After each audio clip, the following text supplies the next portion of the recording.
आनंद क्या है, उत्सव क्या है। कबीर आनंद तो अपरिभाष्य है, अव्याख्य है, गूंगे का गुड़। स्वाद तो ले सकते हो, जान तो सकते हो, जी तो सकते हो, मगर जना ना सकोगे, बता ना सकोगे।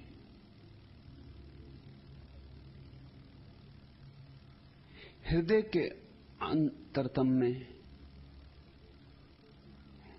एक गीत तो उठेगा, मगर ओंठों तक ला ना सकोगे। अनगाया ही रह जाता है आनंद का गीत।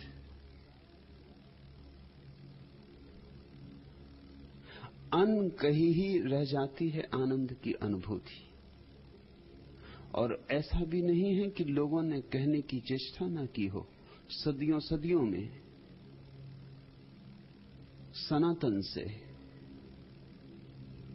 सतत जानने वाले चेष्टा करते रहे कि जतला सके उनको जिनकी आंखें अभी बंद हैं, कि याद दिला सके उनको जो दुख के गड्ढों में डूबे हुए, कि बता सके उन्हें कि जीवन में जहर ही जहर नहीं, अमृत भी है, मगर नहीं बतला सके। बताया ही नहीं जा सकता। आनंद का स्वभाव शब्दातीत है। इशारे किए जा सकते हैं, जैसे कोई चांद की तरफ अंगुली उठाए। अंगुली चांद नहीं है, अंगुली से चांद का क्या लेना देना। और कोई ना समझ हो तो अंगुली को पकड़ के बैठ जाए कि यही चांद है। और ऐसे ना समझ बहुत हैं जिन्होंने मील के पत्थरों को मंजिल समझ के पूजा करनी शुरू कर दी, जो सत्यों को तो भूल गए और शब्दों को छाती से लगा के बैठ गए,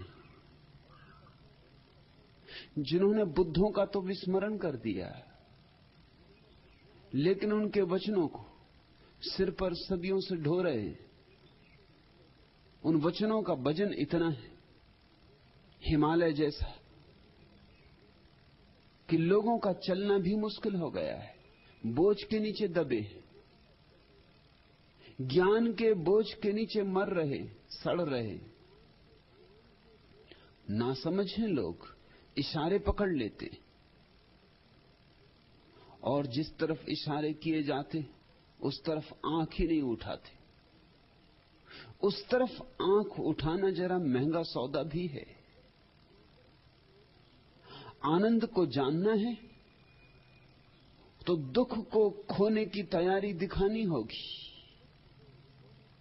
और तुम कहोगे ये भी कोई महंगी बात है, हम सभी तो दुख खोने को तैयार हैं। नहीं, जरा भी नहीं, 1000 बार नहीं। तुम कहते हो कि दुख खोने को तैयार हो, मगर दुख तुम खोना नहीं चाहते। दुख को तुम पकड़े हो, जोर से पकड़े हो। तुम्हारी दुविधा यही है, तुम ऐसा ही अनुभव करते हो कि दुख से मुक्त होने की तुम्हारी बड़ी प्रबल आकांक्षा है, और भीतर भीतर तुम दुख के बीज बोते हो, दुख के जाल बुनते हो। क्योंकि तुम्हारे दुख में तुम्हारे बड़े न्यस्त स्वार्थ हैं। तुम्हारे दुख के बिना तुम्हारा अहंकार कैसे बचेगा। आनंद में अहंकार तिरोहित हो जाता है, जैसे कपूर उड़ जाए, बस ऐसे।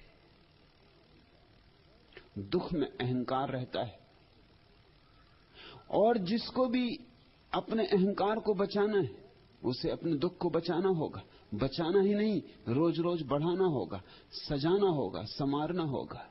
उसे नरकों पर नरक खड़े करने पड़ेंगे। एक सज्जन मुझसे पूछते थे कितने नरक हैं।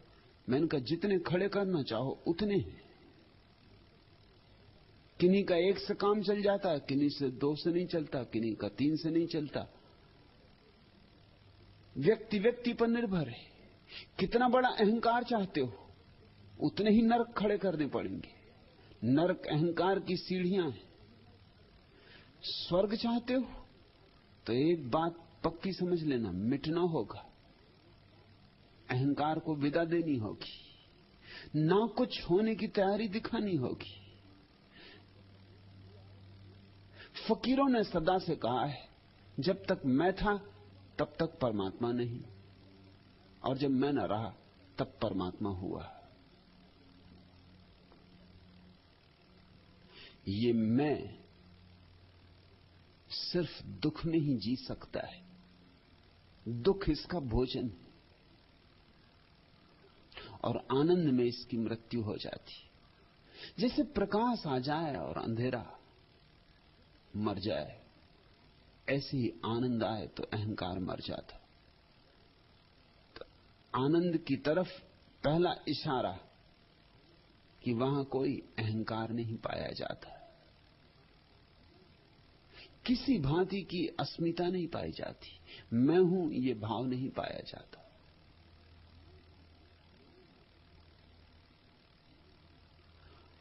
परमात्मा है लेकिन मैं नहीं, सागर है लेकिन बूंद नहीं।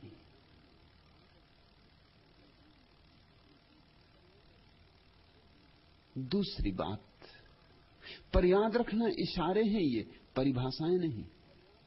इंगित समझो तो बड़े काम आ जाएं, समझो तो हजारों काम हल हो जाएं। दूसरा इंगित, आनंद तुम्हारा स्वभाव है। दुख अर्जित करना होता है बाहर से, दुख के लिए झोली फैलानी होती, दुख मांगना पड़ता है, कोई दे तो मिले।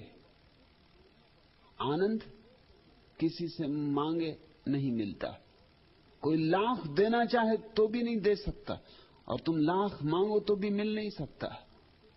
दुख भिखमंगों की दुनिया का हिस्सा है, आनंद सम्राटों की। आनंद के लिए झोली नहीं फैलानी होती, आनंद किसी से मांगना नहीं होता, आनंद किसी से मिलता ही नहीं। आनंद तो तुम्हारी निजता है, आनंद तो तुम्हारा स्वभाव है, आनंद तो तुम लेकर ही आए हो। अभी भी जब तुम दुख से भरे हो, जब तुम्हारे चारों तरफ दुख की छायाएं खड़ी, दुख के दंश, दुख के कांटे तुम्हारे प्राणों में छिदे, जब दुख की फांसी लगी, तब भी तुम्हारे अंतरतम में आनंद का झरना ही बह रहा है। उससे छूटने का कोई उपाय ही नहीं। स्वभाव से कोई कैसे छूट सकता है? भूल सकते हो स्वभाव को, विस्मृत कर सकते हो स्वभाव को, विनष्ट नहीं। आनंद भीतर जाने से मिलता है, दुख बाहर जाने से। दुख बहिर यात्रा है, आनंद अंतर यात्रा है। दुख पर निर्भर है, आनंद स्वनिर्भर। ज्यापाल सात्र का वचन महत्वपूर्ण है। उसने कहा है दूसरा नरक है, द अदर इज हेल। इसमें सच्चाई का एक बहुत गहरा अंश है। दूसरा नरक है, लेकिन सिर्फ अंश ही है सच्चाई का, और महत्वपूर्ण अंश नहीं, गैर महत्वपूर्ण अंश है। महत्वपूर्ण अंश तो जीसस के वचन में, the kingdom of God is with in you. परमात्मा का राज्य तुम्हारे भीतर है। ये दो हिस्से हुए एक ही सिक्के के। दूसरा दुख है, स्वयं का होना सुख है। दूसरा नरक है तो स्वयं का होना स्वर्ग है। दुख के लिए मन के बड़े आयोजन चाहिए। मन इंतजाम करे, मन खूब आयोजन करे तो दुख मिल सकता है।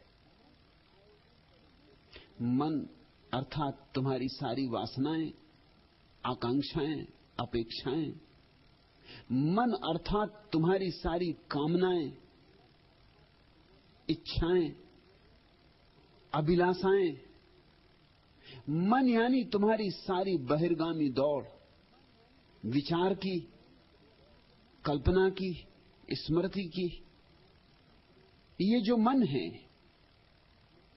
ये दुख का मूल उद्गम है। इसी मन के केंद्र पर अहंकार है और परिधि पर सारी वासनाओं का जाल है। आनंद अमनी दशा है, या जैसा कि संतों ने कहा उन्मनी दशा है। जैसा ज़ेन फकीर कहते हैं, ए स्टेट ऑफ नो माइंड, मन शून्य अवस्था, चित्त रहित अवस्था। पतंजलि ने कहा है चित्त वृत्ति निरोध। योग की परिभाषा कि जहां चित्त की सारी वृत्तियों का निरोध हो जाता है, जहां चित्त की कोई वृत्ति नहीं रह जाती, कोई तरंग नहीं रह जाती, जहां चित्त ही नहीं रह जाता, क्योंकि चित्त तरंगों का ही जोड़ है। जहां तुम इतने शांत होते हो, तुम्हारे चैतन्य की झील इतनी मौन होती कि एक लहर भी नहीं उठती, उस अनुभूति का नाम आनंद है। उस परम शांति का नाम आनंद है। उस स्वयं में प्रतिष्ठित हो जाने का नाम आनंद है। मैं तुम्हें आनंद की तरफ ले चल सकता हूं, ले चल रहा हूं।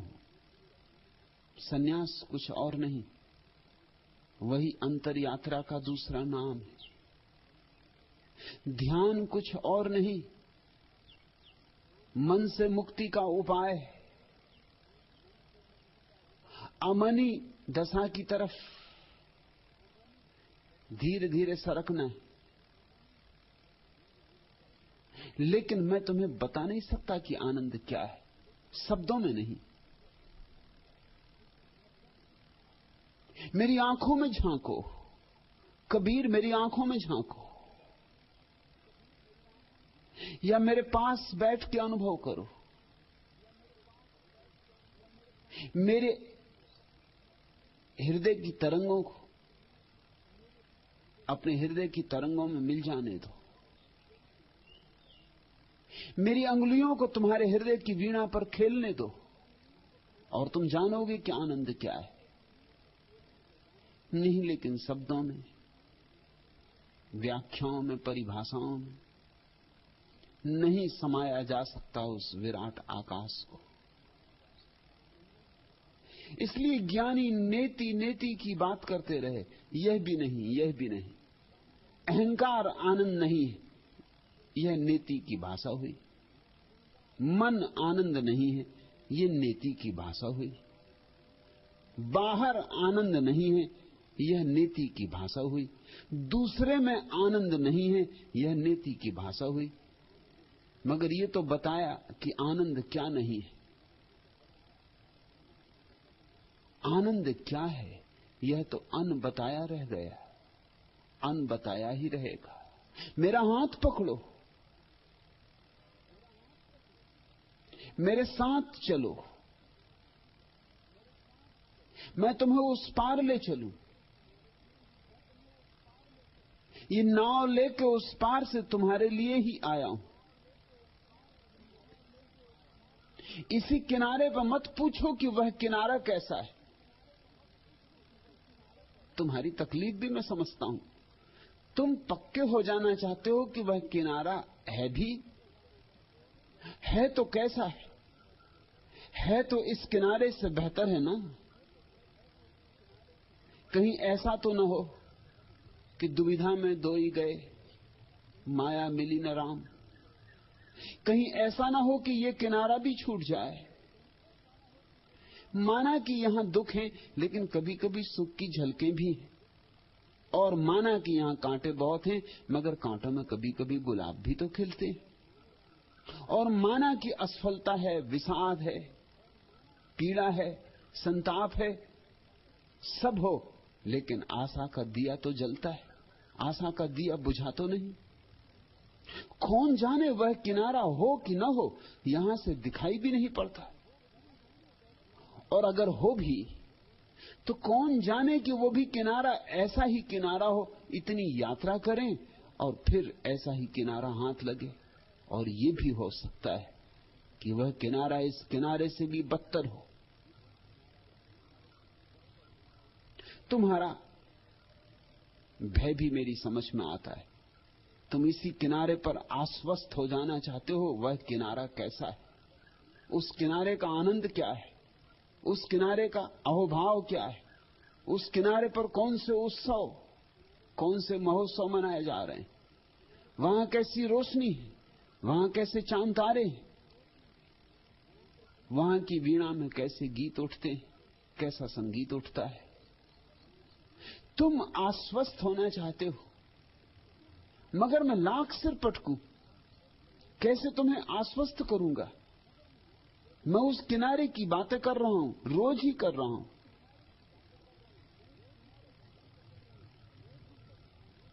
और तुम उस किनारे की आकांक्षा से भी कभी कभी भर उठते हो, मगर इस किनारे के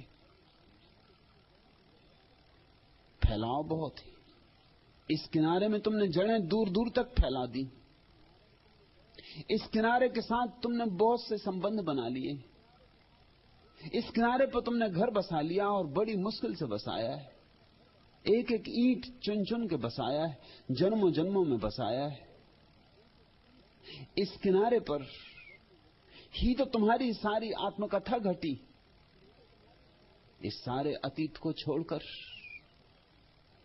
एक अनजान अपरिचित आदमी के साथ, एक ऐसे माझी के साथ जिसकी नाव में कभी पहले सवारी नहीं की, न जिसकी नाव का भरोसा है, न जिसकी पतवार का भरोसा है, न जिसका भरोसा है।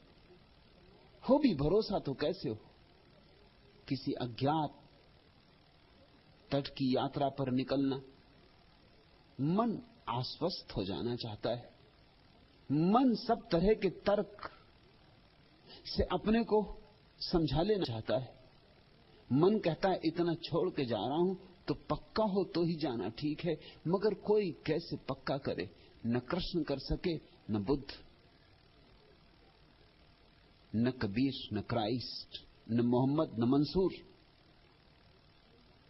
कोई निश्चिंत रूप से तुम्हें आश्वासन नहीं दे सकता। इसकी कोई गारंटी नहीं हो सकती। क्यों? क्योंकि उस किनारे पर जो है वो इस किनारे की भाषा में प्रकट नहीं होता। ऐसे समझो कि जैसे किसी देश में हीरे जवाहरात न होते हों, कंकड़ पत्थरी होते हों, और फिर हीरे जवाहरातों के देश वाला आदमी उस दुनिया में आए और उनसे कहे कि ये क्या है, ये तो सब कंकड़ पत्थर है। तुमने हीरे जवाहरात देखे, तुमने मोती माणिक देखे।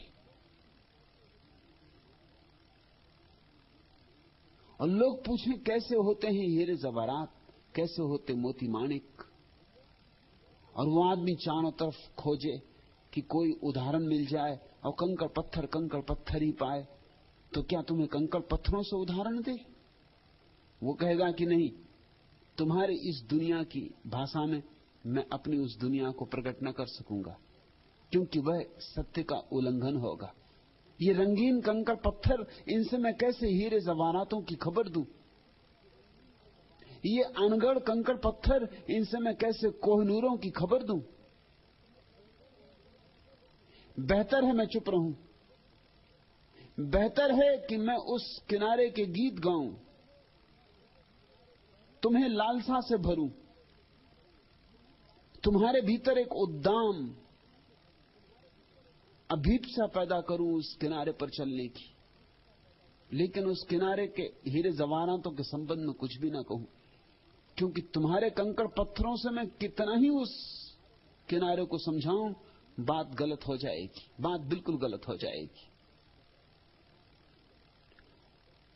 और तुम ज्यादा से ज्यादा कंकड़ पत्थर ही समझ सकते हो।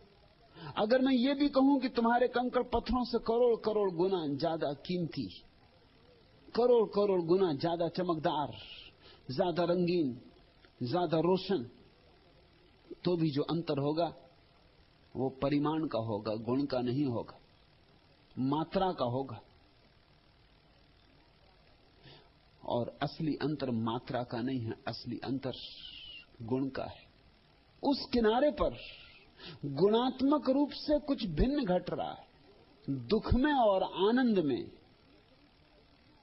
परिमाण का भेद नहीं है, गुणात्मक भेद है। वे एक दूसरे से विपरीत हैं। वे इतने विपरीत हैं कि ज्यादा से ज्यादा इतना ही कहा जा सकता है कि आनंद दुख का अभाव है। इसलिए बुद्ध ने इस परिभाषा को चुना, आनंद दुख का अभाव है। वही नेति नेति की भाषा हो गई। मगर जो आदमी पूछ रहा है आनंद क्या है, उसे इससे तृप्ति नहीं मिलती कि दुख का अभाव है। बस दुख का अभाव, सिर्फ दुख ना होंगे बस।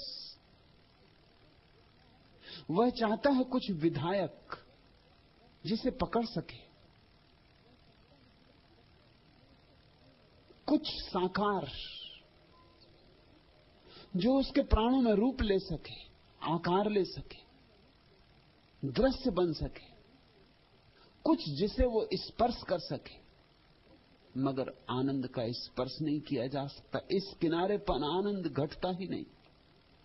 मन के जिस तट पर कबीर तुम अभी जी रहे हो, वहां आनंद न कभी घटा है न कभी घटेगा। तुम्हें ये किनारा छोड़ के चलना होगा। ले चलने को राजी हूं, तुम्हें उस तट तक पहुंचा दूंगा, मगर उस तट तक पहुंचने के पहले ये तट छोड़ना होगा। हमारी चाह ये होती है कि पहले हम वह तट पालें, फिर इसे छोड़ देंगे। गणित, तर्क यही कहेगा कि हाथ की आधी रोटी मत छोड़ देना पूरी की आशा में। गणित और तर्क यही कहेगा कि दूर के ढोल सुहावने होते हैं, जो पास है उसे मत छोड़ देना दूर की आशा में।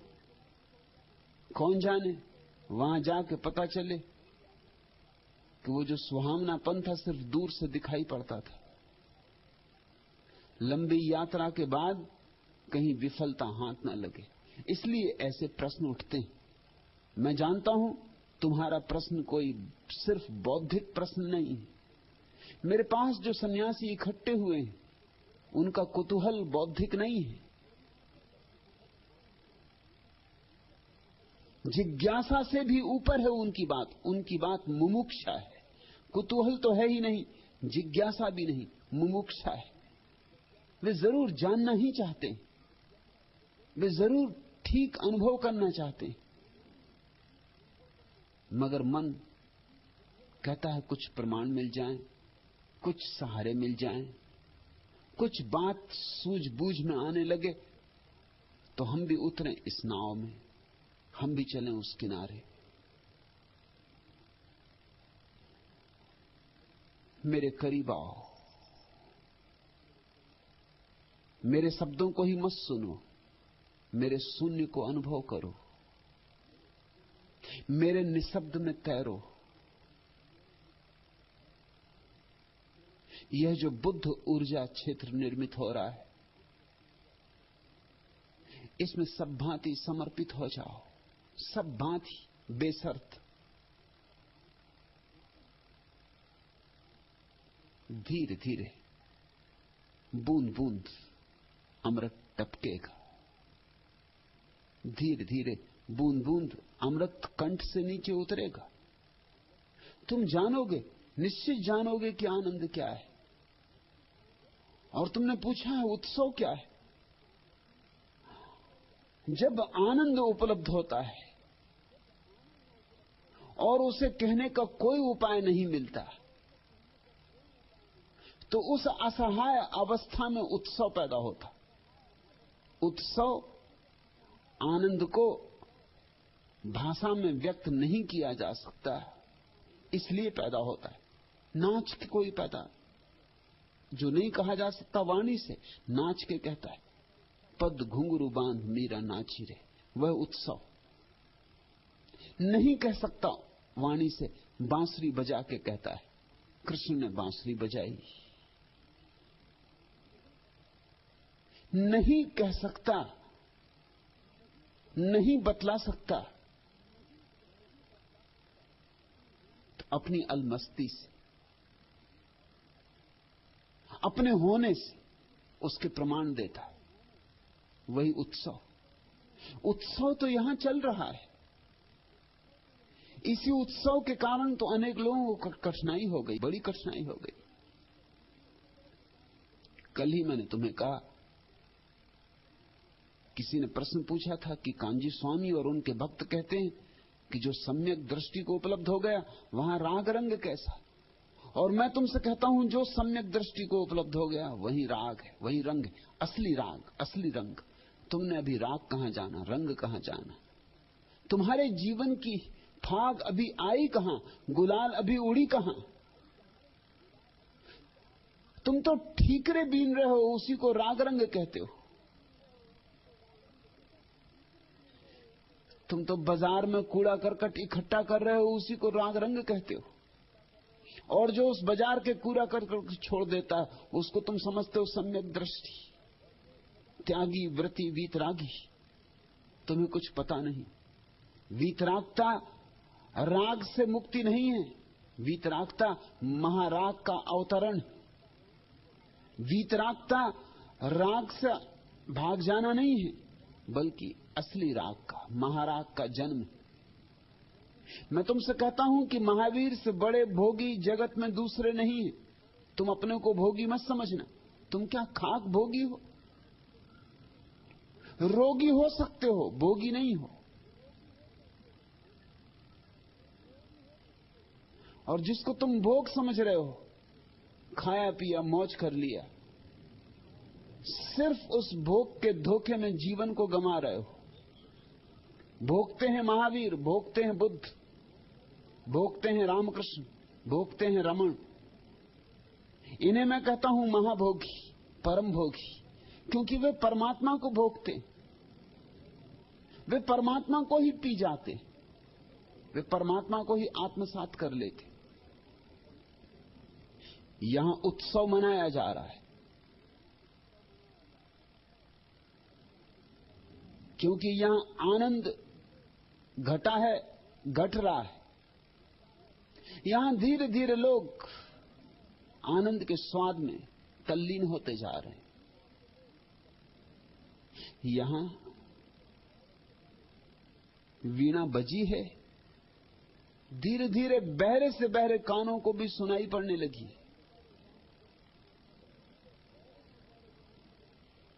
बीन के बजने पर जैसे सांप नाच उठता है, ऐसे आनंद के भीतर बजने पर तुम भी नाच उठोगे। उसी नाच का नाम उत्सव है। उत्सव का अर्थ है अनुग्रह, उत्सव का अर्थ है धन्यवाद, उत्सव का अर्थ है मुझ अपात्र को इतना दिया, इतना जिसकी ना मैं कल्पना कर सकता था ना कामना। मेरी झोली में पूरा आकाश भर दिया,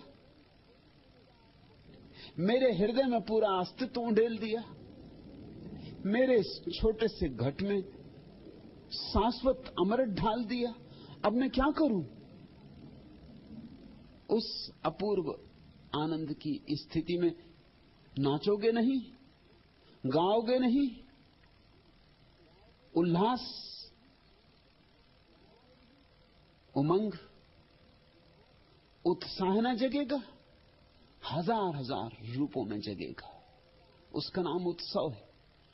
आनंद का अनुभव और फिर वाणी से उसे कहने का उपाय न मिलने के कारण उत्सव पैदा होता है। उत्सव आनंद की अभिव्यक्ति है, शब्द में नहीं, जीवन में। आचरण में।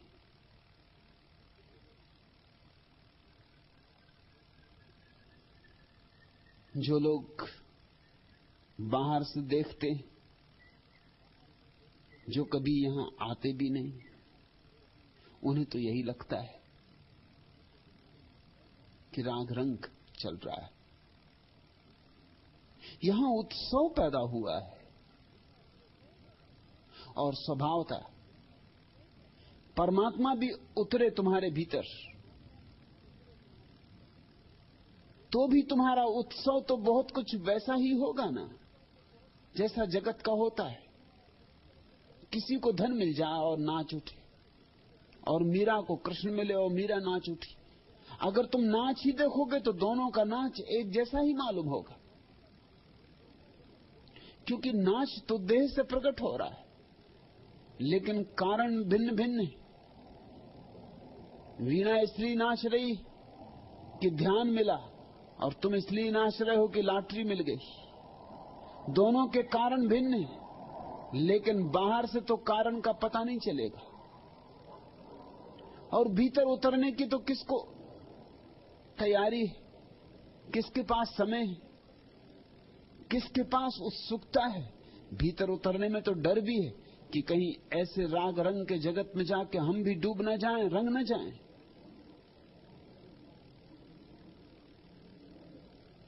एक वीतरागता का बड़ा झूठा रूप इस देश में प्रचलित हुआ है, निषेधात्मक, नकारात्मक, जीवन विरोधी, उत्सव विरोधी।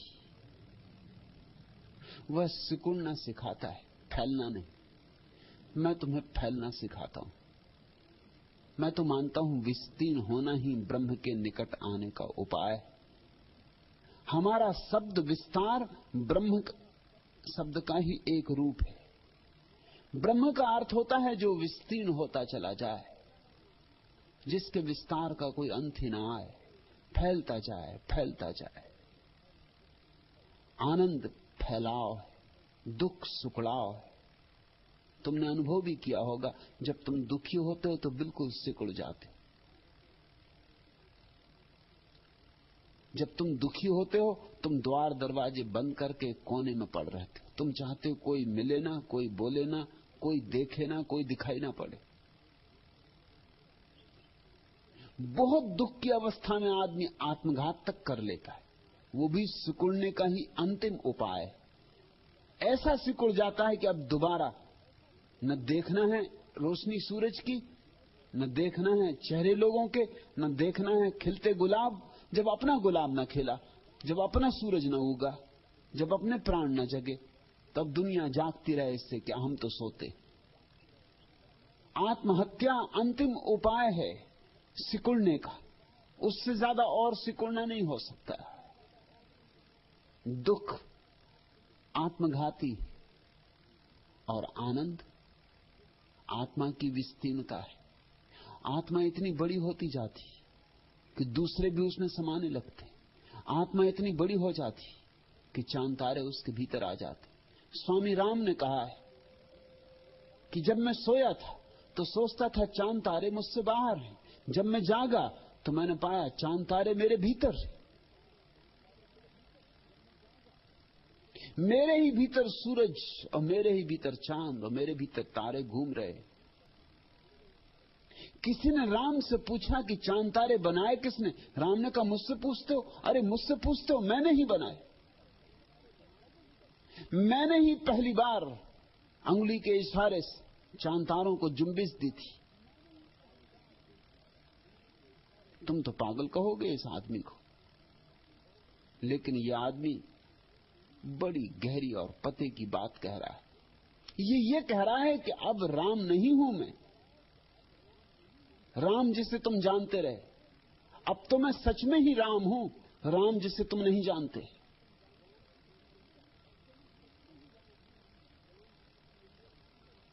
अब तो मैं विराट के साथ एक हूं। विराट के साथ एक हो जाना आनंद, लेकिन आनंद को समा तो ना सकोगे। आनंद तो उछलेगा, आनंद तो अभिव्यक्त होगा, आनंद तो बजेगा हजार हजार रागों में, आनंद तो बरसेगा हजार हजार रंगों में, वही उत्सव। कबीर, आनंद है आत्म अनुभव, उत्सव है परमात्मा के प्रति धन्यवाद।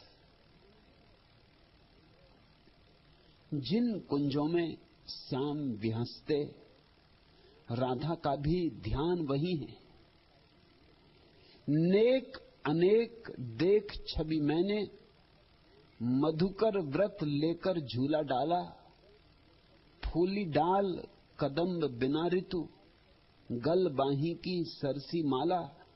जहां जहां श्यामा रस गर्वित, छवि का नवल विधान वही है। रास रचे छवि जीवन पथ पर, कल कंठों का लगता मेला।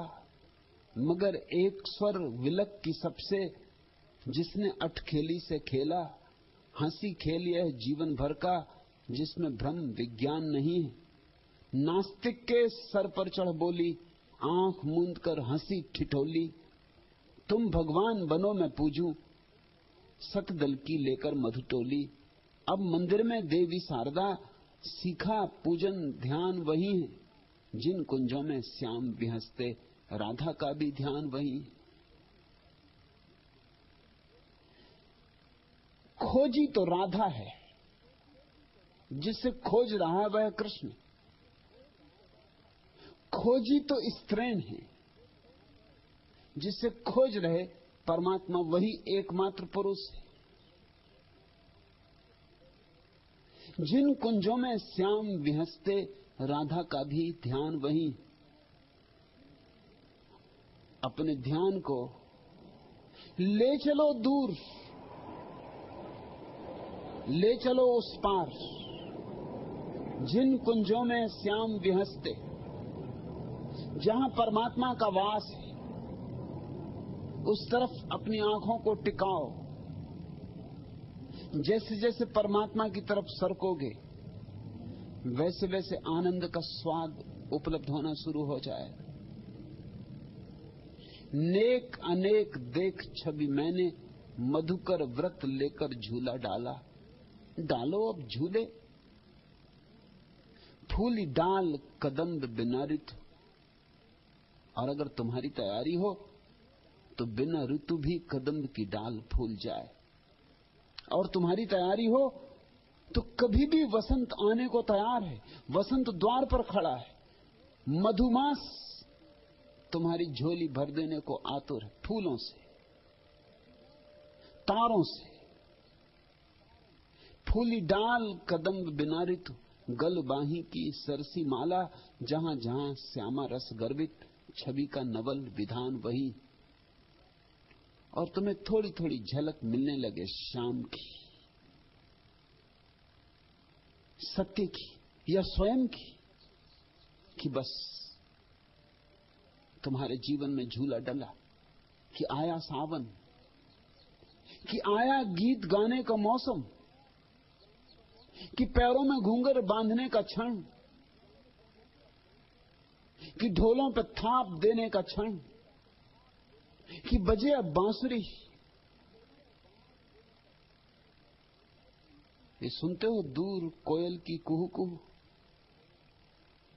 ऐसे ही तुम्हारे प्राणों में भी कोयल छिपी, तुम्हारे अंतरतम में भी पपीहा है जो पुकार रहा, पी कहां?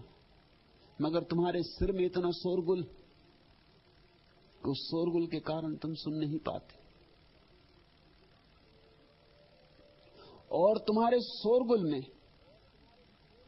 जिस चीज से सहारा मिल जाए, उसे तुम्हारा शोरगुल जल्दी से पकड़ लेता है।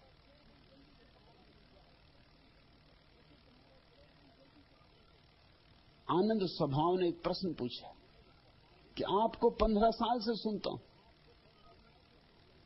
सुनने के बाद घंटों चिंतन मनन की धारा जारी रहती, लेकिन परसों आपका प्रवचन सुना,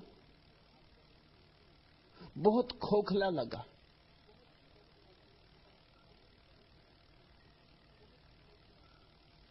पंद्रह साल में आनंद स्वभाव ने कभी पत्र नहीं लिखा।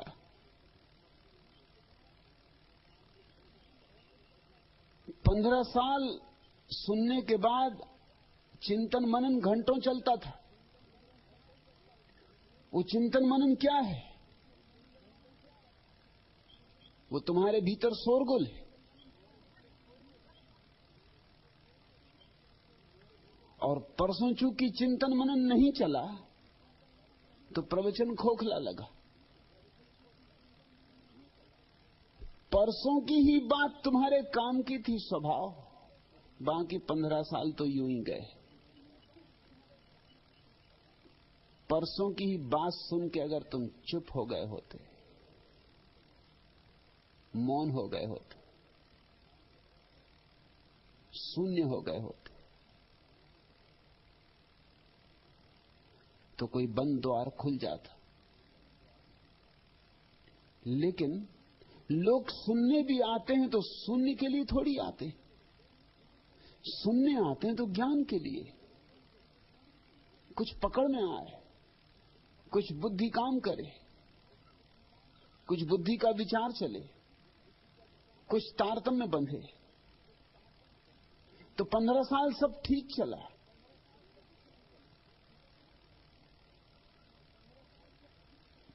क्योंकि मेरे विचारों ने तुम्हारे भीतर और विचारों का ऊहापोह जगा दिया। लोग सोचते हैं चिंतन मनन बड़ी मूल्य की चीजें, 2 कौड़ी का मूल्य है उनका। शून्य के अतिरिक्त और किसी चीज का कोई मूल्य नहीं।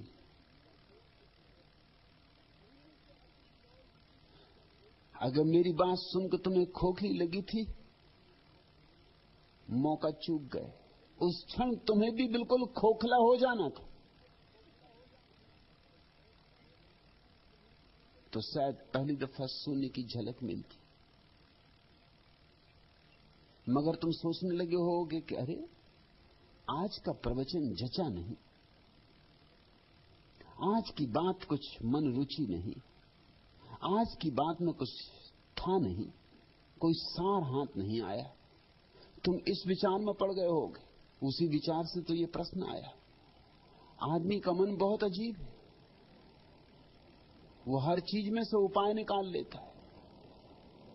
मुल्ला नसरुद्दीन की पत्नी रात अचानक मुल्ला को झकझोर के बोली, आधी रात, सुनते हो जी, नीचे से खटर पटर की आवाजें आ रही, लगता है कि चोर आ गए, जरा नीचे जाकर देखना। तो मुल्ला नसरुद्दीन ने कंबल सिर के ऊपर खींच हुए कहा, बकवास बंद करो, चुपचाप सो जाओ। कहीं चोर भी खटर पटर की आवाजें करते? वे तो बिना कोई आवाज के ही अपना काम करते, कोई चोर वगैरह नहीं। चूहे वगैरह कूदते होंगे, शांत रहो। और मुल्ला तो कंबल ओढ़ के बिल्कुल मुर्दा हो गया। कुछ समय बाद मुल्ला की पत्नी ने फिर मुल्ला को हिलाया और बोली, सुनते हो जी, नीचे से आवाजें अब बिल्कुल नहीं आ रही, देखना कहीं चोर तो नहीं।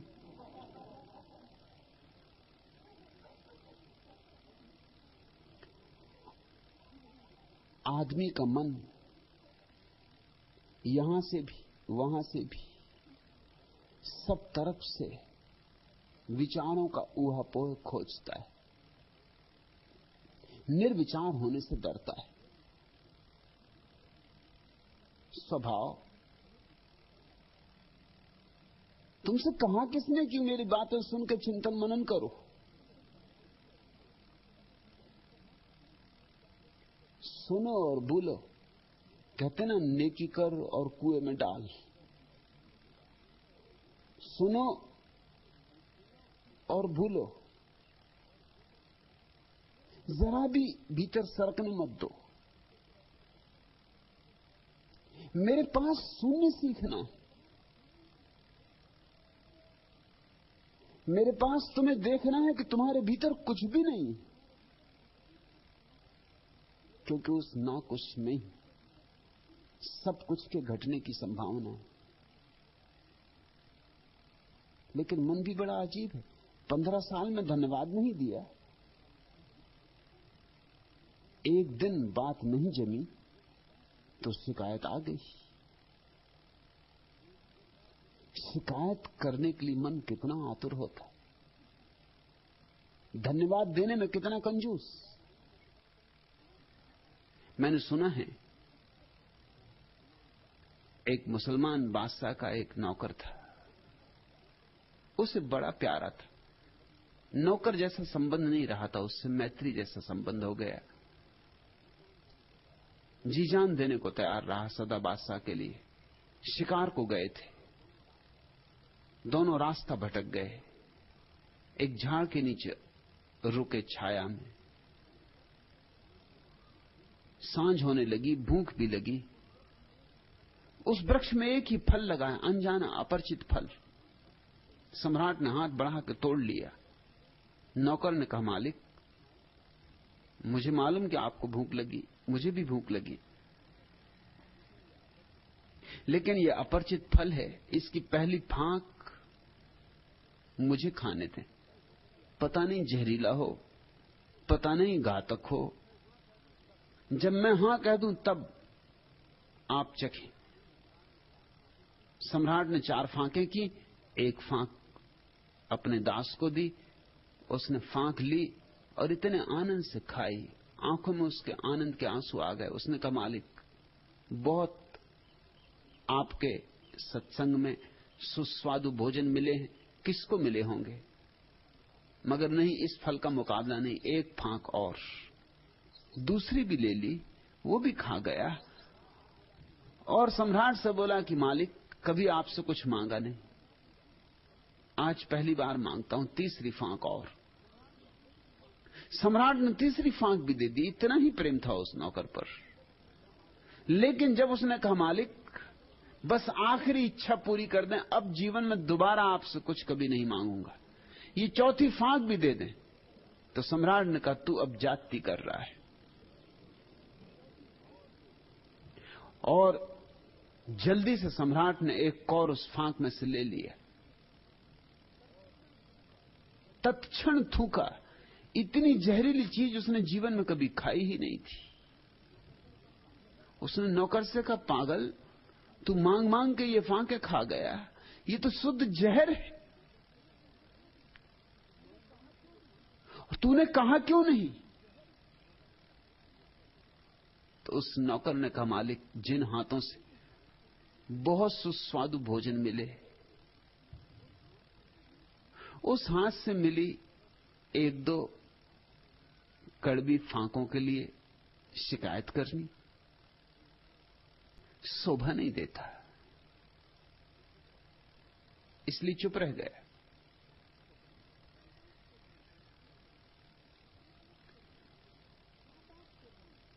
क्या बात करनी इस एक फांक की?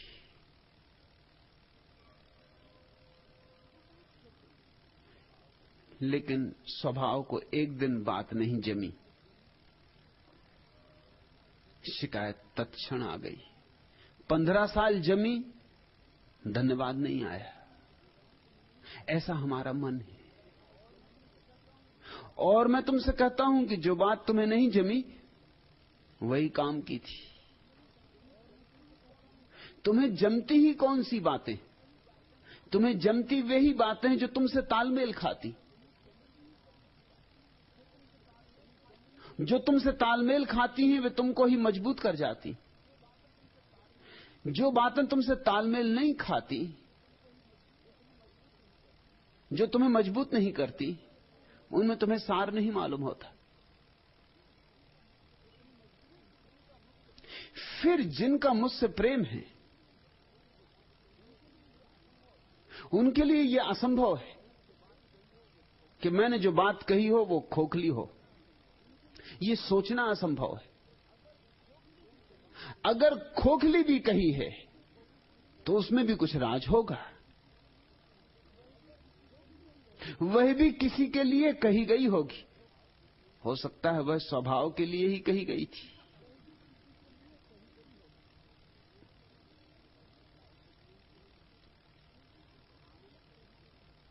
आनंद है अनुभव,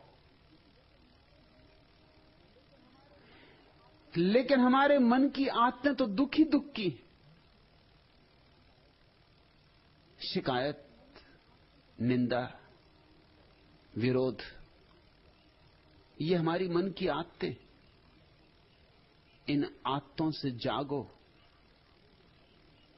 तो आनंद तो अभी घट जाए, इसी क्षण, यही, क्योंकि सारा अस्तित्व तो आनंद से भरपूर है, लबालब। सिर्फ तुम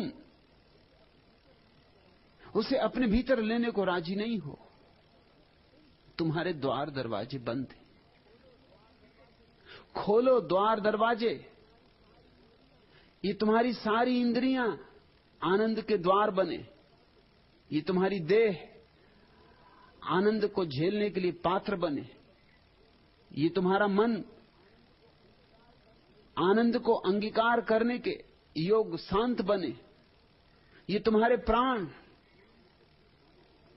आनंदित होने के योग विस्तीर्ण हो। फिर जो होगा वह उत्सव है। फिर तुम भी चांद तारों के साथ, फूलों के साथ, वृक्षों के साथ, हवाओं के साथ नाच सकोगे। उत्सव आनंद की अभिव्यक्ति है। जब सौरभ सुधा लुटाता है, तब परिचित पाहुन जीवन का कुस्मित कानन में आता है, रजनी गंधा की छाया में। रस रूप रंग चितवन पुलकन, तन मन से आंख मिचौनी कर, छिप छिप बरसाता मधु के घन, इंद्रासन की मधुमाया में। मोती निर्माल्य सजे जग की, वह रात बड़ी छोटी होती, प्री बात बड़ी खोटी होती, कंचन पारस की काया में। जब सौरभ सुधा लुटाता है, तब परिचित पाहुन जीवन का कुसुमित कानन में आता है, रजनी गंधा की छाया में। तुम तैयार हो, प्यारा आएगा, पाहुन आएगा। तुम तैयार हो। तुम अभी से मत पूछो कि प्रकाश कैसा होगा, आंख खोलो। तुम अभी से मत पूछो कि वीणा वादन के स्वर कैसे होंगे, कान खोलो। कबीर जागो, आनंद बरस रहा है। आनंद तुम्हारा स्वभाव है, अस्तित्व का स्वभाव है। तुम सोए हो इसलिए अपरिचित हो। खोजना नहीं है कहीं, सिर्फ जाग, सिर्फ जाग, सिर्फ होश, सिर्फ पुनः स्मृति अपने निज की। और तत्क्षण बरस उठता है आनंद, जैसे मेघ बरस जाएं। और बरसते मेघों के नीचे नाचते मोर देखे, वही उत्सव है। ऐसे ही मैं तुम्हें भी नाचते हुए देखना चाहूंगा। नृत्य के ही पाठ दे रहा हूं, गीत के ही पाठ दे रहा हूं। गज गामिनी बिहरो, हृदय कुंज के छवि निकुंज में, पी आश्रम हरिणी सुवासिनी, प्रेम पुंज रस प्रभा हासनी, प्रकृति वधु लीला प्रकाशनी, उषा से रजनी तक छम छम, सरस राग रस गंध भरो। त्रसा तपन से जब जल उन्मन, नयन निहार थके सावन घन, बन बन तब करुणा की बदरी, बरसाती हो स्वाति के कण, पीर हरण मादक मधु मुरली, सब दिन अधर धरो। प्रेम पराग शक्ति सीता की, विश्व मंत्र जीवन गीता की, राधा हो तुम नट नागर की, गति नव प्रकृति पुनीता की, रति हो कामदेव की, मेरे नित छविसी लहरो। गज गामिनी विहरो, उषा से रजनी तक छम छम, सरस राग रस गंध भरो। पीर हरण मादक मधुमुरली, सब दिन अधर धरो।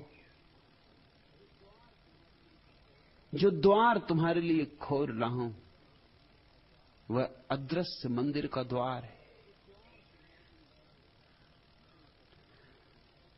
तुम अगर अपने किनारे की जंजीरों, अपने किनारे के मोह, सुरक्षाओं, सुविधाओं को छोड़ने को तैयार हो, तो देर नहीं लगेगी, जरा भी देर नहीं लगेगी।